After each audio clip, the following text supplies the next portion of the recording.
So ఇంకా అనేకం వచ్చినాయి. ఓవరాల్గా చూస్తే ఈ కేసులో ఈ వ్యవహారంలో ఒక పవిత్రమైన పుణ్యక్షేత్రంకి చైర్మన్గా ఇలా చేయడం నైతికమా అనైతికమా, చట్టం ప్రకారం ఉంటుందా ఉండదా అనేది వేరే విషయం. కానీ అనైతికమా కాదా అన్నదే ఇక్కడ ప్రశ్న. అయితే ఇప్పటికే జనసేన ఎమ్మెల్యే ఒకరు, తెలుగుదేశం ఎమ్మెల్యేలు కొందరు ఇట్లాంటి వివాదాల్లో చిక్కుకున్నప్పుడు కూడా వాళ్ళ జోలికి వెళ్ళట్లేదు. కాబట్టి ఇప్పుడు ఈయన జోలికి వెళ్ళడానికి చంద్రబాబు గారు, లోకేష్ గారు, పవన్ కళ్యాణ్ గారు అసలు సాహసించరా, అసలు ఆయన ఖండించరా. సో ఈ రకంగా తిరుమల పవిత్రతని వారు రక్షిస్తున్నారా? ముందుగా రామ్నాథ్ గారు. ఇప్పుడు కొమ్మినేని గారు, బిఆర్ నాయుడు గారు కావచ్చు, నిన్న వాళ్ళ ఛానల్ కాబట్టి ఒకటి ఎదురుతాడు. దాంట్లో వల్గారిటీ ఎక్కడుంది, తప్పెక్కడుంది, ఏముంది దాంట్లో? మామూలు కదా, ఫ్రెండ్స్ అన్నాక హాయ్ బాయ్ చెప్పుకోరా కుటుంబాలు అని మాట్లాడుతున్నారు. నిజంగా దాంట్లో తప్పు లేకపోతే, అదంతా సవ్యంగా ఉంటే మరి తెలుగుదేశం పార్టీ ఇప్పటివరకు ఎందుకు స్పందించలేదు? బిఆర్ నాయుడు గారు తెలుగుదేశం పార్టీ నాయకుడు, ఆయనే చెప్పుకున్నారు మా ఛానల్ తెలుగుదేశం పార్టీ కోసమే పనిచేస్తుంది, దాంట్లో ఏం దాపరికం లేదని. మరి అంత పని చేసిన బిఆర్ నాయుడు గారి మీద ఇంత అటాక్ జరుగుతా అంటే తెలుగుదేశం పార్టీ అఫీషియల్ సోషల్ మీడియాలో, ట్విట్టర్ లో కనీసం సపోర్ట్ గా ఒక ట్వీట్ ఎందుకు లేదు? అసలు ఈ ప్రస్తావన ఎందుకు లేదు అంటే బిఆర్ నాయుడు గారు దాంట్లో ఎలాంటి తప్పు లేదు, వల్గారిటీ లేదు అని సమర్థించుకుంటున్నప్పటికీ కూడా బిఆర్ నాయుడు గారు చెప్తున్న మాటల్ని తెలుగుదేశం పార్టీనే నమ్మడం లేదు. బిఆర్ నాయుడు గారు చెప్తున్నట్లు అదేదో ఫేక్ వీడియోలు అయితే తెలుగుదేశం పార్టీ ఈ పార్టీకి తన ట్విట్టర్ ఖాతాల్లో స్పందించుండే, కానీ స్పందించలేదంటే ఏంటి? ఇవన్నీ ఒరిజినల్ అని టీడీపీకి కూడా అర్థమైంది. ఈ వ్యవహారంలోని దిగితే ఆ బురద మన మీద కూడా పడుతుందనే తెలుగుదేశం పార్టీ వాళ్ళు స్పందించడం లేదు అన్నది ఇక్కడ చాలా స్పష్టంగా అర్థమవుతుంది. రెండు, బిఆర్ నాయుడు గారు చెప్పింది ఏంటంటే, ఏం అభ్యంతరం ఉంటే ఆ కుటుంబమో ఫిర్యాదు చేయాలి, లేకుంటే మా కుటుంబం ఫిర్యాదు చేయాలి, ఎవరు చేయలేదు కదా అంటున్నారు.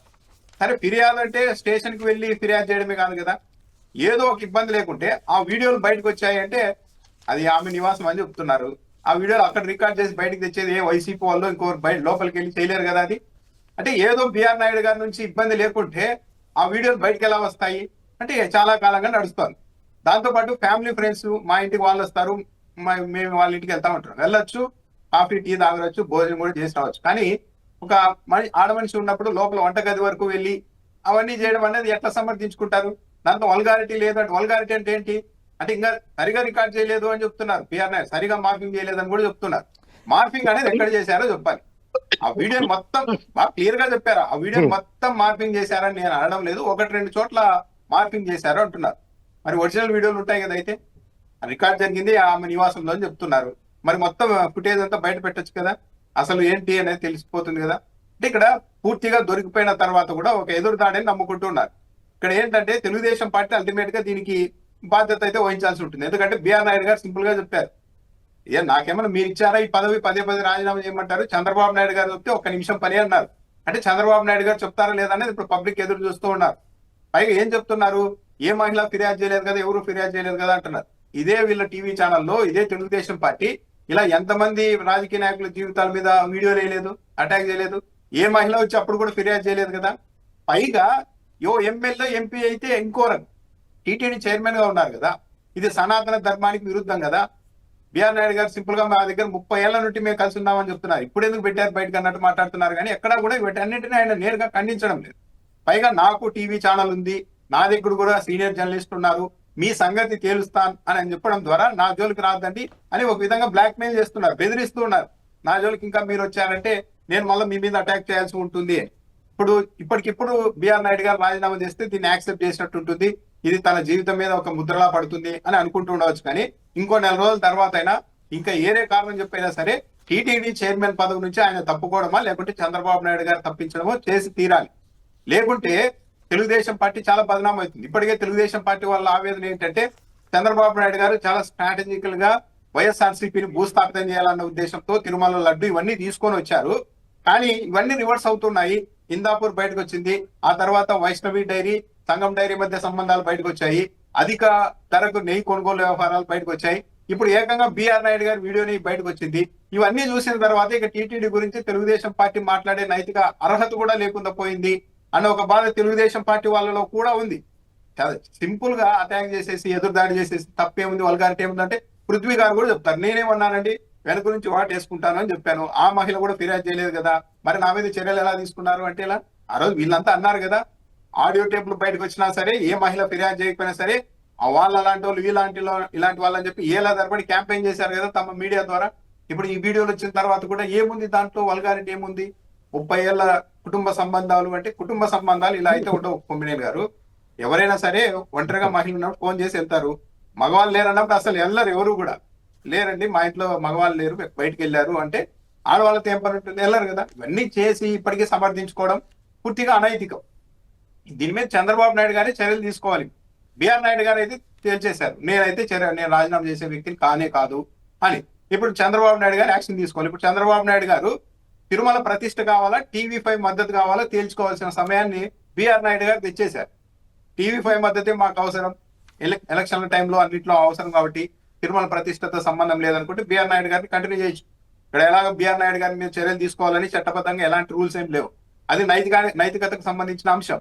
పవన్ కళ్యాణ్ గారు కూడా స్పందించారు. సనాతన ధర్మానికి ఇవన్నీ విరుద్ధం కదా. ఇప్పుడు చంద్రబాబు నాయుడు గారు ఇకపైన టీటీడీ గురించి ఎలా మాట్లాడతారు? ఎవరు మాట్లాడినా ఫస్ట్ బిఆర్ నాయుడు గారి సంగతి చెప్పండి అంటారు.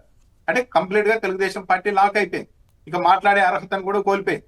సో చంద్రబాబు నాయుడు గారు ఏమాత్రం టీటీడీ ప్రతిష్టను కాపాడాలి అని అనుకుంటే వెంటనే రాజీనామా చేయించాలి. దాంతో పాటు ఏం చెప్తున్నారు, అసలు చాలా కుంభకోణాలు జరిగినాయి అవన్నీ బయట పెడుతుంటే చంద్రబాబు నాయుడు గారు వద్దు తిరుమల ప్రతిష్ట దెబ్బతింటుందని నాతో చెప్పారు అంటున్నారు. ఇది చాలా అన్యాయమైన స్టేట్మెంట్ కదా కొమ్మినేని గారు. నిజం కుంభకోణాలు జరిగింటే బయట పెట్టాలి. భూమడి కరుణాకర్ రెడ్డి గారు ఇదివరకే చెప్పారు, మీరు ఏదో తప్పులు చేశామంటున్నారు కదా మొత్తం బయట పెట్టండి అని. ఊరికే ప్రతిరోజు ఎప్పుడైనా బిఆర్ నాయుడు గారు మీడియా సమావేశం పెడితే ప్రతిసారి వాళ్ళు అది చేశారు వీళ్ళు అది చేశారు మా దగ్గర పక్క ఆధారాలు కట్టలు ఉన్నాయంటారు కానీ బయట పెట్టచ్చు కదా, ఎందుకు పెట్టకూడదు? అంటే ఒక విధంగా బ్లాక్ మెయిల్. అంటే మరోవైపు మీరు గమనిస్తే టీడీపీకి సంబంధించిన వాళ్ళ మీద ఇంక్లూడింగ్ చంద్రబాబు గారి కంపెనీలతో సహా అన్నిటి మీద ఆధారాలతో సహా సోషల్ మీడియాలో వచ్చేస్తున్నాయి. వైసీపీ వాళ్ళకంటే ఎక్కువ సోషల్ మీడియాలో చాలా యాక్టివ్గా వాళ్ళు చేసిన అక్రమాలనండి ఇంకోటనండి.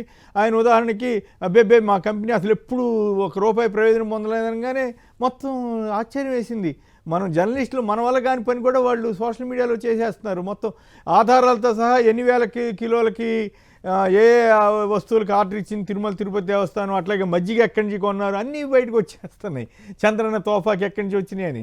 సో అందువల్ల ఈ మొత్తం వ్యవహారంలో చంద్రబాబు గారు కూడా డిఫెన్స్లో పడ్డట్టేనా? అసలు చంద్రబాబు గారే కదా ఫస్ట్ తిరుమల ప్రతిష్టను దిగదార్చడం మొదలుపెట్టింది. ఇప్పుడు కొత్తగా ఈ అక్రమాలు జరిగితే బయట పెట్టొద్దని ఆయన ఎందుకు అంటారు? కొమ్మినేని గారు తిరుమల లడ్డూలో అది కలిసింది ఇది కలిసింది అని చంద్రబాబు నాయుడు గారు ఇచ్చిన స్టేట్మెంట్ ను బీట్ చేసే స్టేట్మెంట్ ఇంకో 100 ఏళ్ళైనా రాదు. అంత అన్యాయమైన స్టేట్మెంట్ ఇచ్చేశారు. ఇంకా అంత స్టేట్మెంట్ ఇచ్చేసి మళ్ళా తిరుమల ప్రతిష్ట కోసం చంద్రబాబు నాయుడు గారు ఆగు అంటున్నారు. వైసీపీ నేతల మీద కుంభకోణాలు బయట పెట్టొద్దని అంటున్నారంటే ఎవరైనా నమ్ముతారా? పైగా అసెంబ్లీ వేదికగానే చంద్రబాబు నాయుడు గారు తన ప్రసంగంలో 10 అబద్ధాలు చెప్పారు. ప్రపంచానికి మొత్తం అర్థమైన అబద్ధాలను కూడా చెప్పారు. ఇలాంటి నేపథ్యం ఉంది. అబద్ధాలతో అయినా సరే వైసీపీ వాళ్ళ మీద అటాక్ చేసి వాళ్ళని డ్యామేజ్ కొట్టాలి అనుకుంటున్నప్పుడు ఇక నిజంగానే వాళ్ళు స్కాములు చేసి వాళ్ళ ఆధారాలు కట్టలుగా ఉంటే ఇన్ని రోజులు ఆగే వాళ్ళ దీన్ని ఎవరైనా పబ్లిక్ నమ్ముతారా? నమ్మరు. అటు బిఆర్ నాయుడు గారు కొనసాగవచ్చు, ఎవరు ఏం చేయలేరు, ఎందుకంటే తెగించేసినట్టుగానే ఉన్నారు. నేను రాజీనామా చేసే వ్యక్తిని కాదు, తగ్గేదే లేదని సినిమా డైలాగ్ కూడా చెప్పారు. ఇప్పుడు చంద్రబాబు నాయుడు గారు డిసైడ్ చేసుకోవాలి. ఇది అల్టిమేట్ గా బిఆర్ నాయుడు గారికి కాదు, తెలుగుదేశం పార్టీ మూల్యం చెల్లించుకుంటుంది. రైట్. అంబటి రామకృష్ణ యాదవ్ గారు పిసిసి ప్రధాన కార్యదర్శి లైన్లో ఉన్నారు. నమస్కారం అండి, మాట్లాడండి. మీకు ప్యానల్లో పెద్దలకి నమస్కారం. నిన్న సరే మంచి చెడ్డ ఇదంతా పక్కన పెడదాం కానీ నిన్న ఆయన మాట్లాడుతూ నైతికత అనే బంతిని చంద్రబాబు నాయుడు గారు కోర్టులో వేశారు సార్. సో తన నైతికత వహించి చేయాల్సింది యాక్చువల్ గా తొక్కిసలాట జరిగి అక్కడ చనిపోయినప్పుడే తన నైతిక బాధ్యత వహించి రాజీనామా చేయాల్సిన టీటీడీ చైర్మన్ సరే కంటిన్యూ అయ్యాడు. కంటిన్యూ అవుతూ ఇప్పుడు నైతికత అనే బంతిని చంద్రబాబు నాయుడు గారు కోర్టులో వేశారు. తెలుగుదేశంలో అందరికీ బులినట్టు. అవును సార్. ఇప్పుడు సార్ మీరు గమనించండి, గతంలో ఒక ప్రజాప్రతినిధిగా ఉన్న పుట్టా సుధాకర్ యాదవ్ ఏదో క్రీస్తు సువార్త మహాసభలకు అక్కడ వాళ్ళు పిలిస్తే వెళ్ళారు అనే కాన్సెప్ట్ మీద భారతీయ జనతా పార్టీ అతను టీటీడీ చైర్మన్ గా ఉండటానికి అనర్హుడు ఏదో అంటే యాజ్ పర్ ఇండియన్ కాన్స్టిట్యూషన్ ఎవరు ఎక్కడికైనా వెళ్ళొచ్చు, పైగా ప్రజాప్రతినిధి. ఆ రోజు కుదరని పుట్టా సుధాకర్ యాదవ్ ఇవాళ ఇంత జరిగిన తర్వాత బిఆర్ నాయుడు గురించి మాట్లాడడం, నోరు మెదపకపోవడం ఎంతవరకు సమంజసం? సో హిందూ ధార్మిక సంస్థలు ఈ విషయమై మాట్లాడకపోవడం ఎంత సమంజసం? వీళ్ళు మాట్లాడాలి కదా. పైగా స్వామివారి విషయానికి అక్కడ ఆయన పదే నిన్న మాట్లాడింది చాలా బాధ కలిగింది సార్.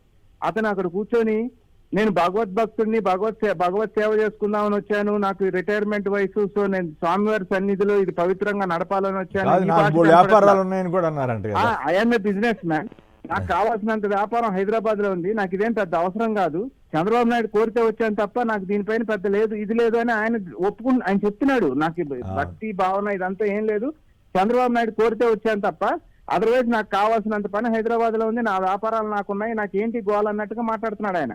సో అటువంటి పరిస్థితుల్లో చంద్రబాబు నాయుడు గారు ఆలోచించాలి కదా. ఇంకొక విషయం కూడా సార్, అతను ఏం మాట్లాడుతా ఉన్నాడు, అనేక స్కాములు జరిగినాయి అక్కడ, బట్ చంద్రబాబు నాయుడు కోరాడు కాబట్టి నేను అన్ని బయట పెట్టట్లేదు అనేది, ఇది ఈ ప్రజాస్వామ్యంలో ఇది పద్ధతి. చంద్రబాబు నాయుడు గారికి అవకాశం ఏమీ లేని దగ్గర కూడా అతను ఒక అబద్ధాన్ని సృష్టించి ప్రతిపక్షం మీద గుడ్డగాల్చి మొహాన్ని వేయడంలో సిద్ధహస్తుడు చంద్రబాబు నాయుడు. అటువంటి చంద్రబాబు నాయుడు గారంట తిరుమల ప్రతిష్ఠ దిగజారుద్ది కాబట్టి ఇదేది బయట పెట్టద్దని చెప్పారు, అందుకని ఈయన బయట పెట్టట్లేదంటే ఏ రకమైన రాజీ కుదుర్చుకొని ఏ రకమైన రాజీ వ్యవహారం నడుపుతున్నారు అనేది రేపు ప్రజలు ఆలోచించరా. ఇంకొక విషయం, భగవద్గీత ప్రింట్ చేసి గోడౌన్ లో పడి ఉన్నాయి 35 లక్షలని మాట్లాడుతుంటే, సరే భగవద్గీత ప్రింట్ చేసి గోడౌన్ లో ఉన్న భగవద్గీతని మీరు పైగా అతను ఏమంటున్నాడు సార్, మనకు స్పేస్ అడ్డం అంటున్నాడు. స్పేస్ అడ్డం అన్నప్పుడు వచ్చిన భక్తులు ఫ్రీగా పనిచేయచ్చు కదా, దాంట్లో ఏముందని కూడా అడిగినట్టున్నాడు కదా. అవును సార్, అందులో ఏముందని అడిగాడు. సరే అందులో ఏముంది అన్నప్పుడు నిన్న పుస్తకాన్ని తీసి బయటికి పెట్టి ఇదిగో ఈ ఒరిజినల్ భగవద్గీతలో ఇది ఉంది, ఈ భగవద్గీతలో ఇది ఉందని ఆయన విత్ ప్రూఫ్ మాట్లాడాలి కదా. టైం ఉండదుగా. నిన్న పూర్తిగా డిఫెన్స్ లో ఉన్న బిఆర్ నాయుడు గారు డెఫినెట్ గా మీ కుటుంబానికి వాళ్ళ కుటుంబానికి సాన్నిహిత్యం ఉంటే కుటుంబ సభ్యులతో కూడిన వీడియోలు మీరు బయట పెట్టేశారనుకోండి, ఇంత చర్చ ఉండదు కదా, ఇంతమంది ఇన్ని మాట్లాడరు కదా. ఇదంతా కాకుండా నేను వ్యాపారస్తుని, నాకు మీడియా ఛానల్ ఉంది, నేను చాలా కనిపెట్టాను, ఇందులో చాలా ఇవన్నీ ఎట్లా బయటకు వచ్చినాయి మీకు ఏమైనా ఐడియా ఉందా? ఎవరు ఆయనకి శత్రువులు ఎవరు? వైసీపీ వాళ్ళైతే అంత ధైర్యంగా అక్కడ వెళ్ళి చేసే అంత పరిస్థితి ఉండదు, లేదనేది అర్థమవుతుంది సోషల్ మీడియాలో వస్తుంది. దాని ప్రకారం అంతర్గత శత్రువులా లేకపోతే అంతర్గత సంస్థలోని శత్రువులు ఎవరన్నా ఆయన్ని బ్లాక్మెయిల్ చేయడానికి ఇవన్నీ సిద్ధం చేసి అనుకోకుండా బయట పెట్టారా? సార్ వాళ్ళ కుటుంబం వీళ్ళ కుటుంబం 30 సంవత్సరాలుగా స్నేహితులు కాబట్టి ఆ కుటుంబం ఏదైనా అయితే ఆయన కుటుంబంగా వర్ణిస్తున్నాడో ఆ కుటుంబంలో నుంచే ఎవరో బయటకి ఇచ్చి ఉండాలి తప్ప అదర్వైజ్ ఇది బయటకు వచ్చే ఛాన్స్ లేదు కదా. ఏదైతే ఆయన కుటుంబంగా అంతర్గతంగా కూడా ఉండొచ్చు కదా, ఈయన్ని మన కంట్రోల్లో ఉంచుకోవాలంటే ఇట్లా ఇది ఉపయోగపడుతుందని అట్లా ఏమైనా కూడా ఉండొచ్చు కదా.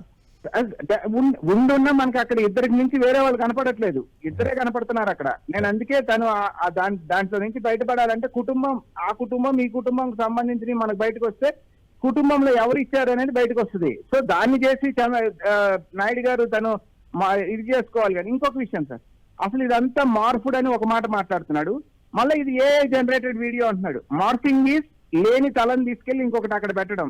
ఏఐ జనరేటెడ్ ఈజ్ అసలు శాంతం వీడియోనే కొత్త వీడియోని తయారు చేయడం. ఈ రెండు కాంట్రడిక్టరీ మాట్లాడి తర్వాత ఆయన ఒప్పుకున్నాడు, నేనే కాదంటలేదని కూడా అన్నాడు. మళ్ళీ దానిలో ఏమన్నారు, లేదు వాళ్ళు మేము బంధువులం, వాళ్ళ ఇంటికి మేము వెళ్తాం, మా ఇంటికి వాళ్ళు వస్తారు అనేది మళ్ళీ ఆయనే మాట్లాడుతున్నాడు. సో ఇంత కన్ఫ్యూజన్ ఇంత కాంట్రడిక్టరీలో ఉంటూ నైతికత అనే బంతిని చంద్రబాబు నాయుడు గారు కోర్టులో వేసినప్పుడు దేవాలయం యొక్క పవిత్రతను కాపాడి ఎవరైనా సరే అక్కడికి వెళ్ళే ఎవరైనా కూడా ఎవరిని కూడా మనం ఏం ఆలోచిస్తామంటే, పైగా ఇంకొక మాట అడిగారు సార్ ఆయన, ఇది ఎవరు ఆయన అబ్బసొమ్మా, నేను అబ్బసొత్తా, నేను రాజీనామా, ఆయన చెప్తే నేను రాజీనామా చేయడానికి అని అడుగుతున్నాడు సార్. అది ఎవరు అబ్బసొత్తు కాదు, ఆయన అబ్బసొత్తు కాదు, ఈయన అబ్బసొత్తు కాదు, అది ఒక ధార్మిక సంస్థ, భక్తుల సొత్తు. అది భక్తుల మనోభావాలు దెబ్బ తినకుండా భక్తుల యొక్క అభిప్రాయానికి అనుగుణంగా నడుచుకోవాల్సింది పోయి అబ్బసొత్తుల దాకా వెళ్ళటమేంటి సార్, విచిత్రమైన ప్రశ్న. రైట్, ఓకే అండి, ధన్యవాదాలు. ఇక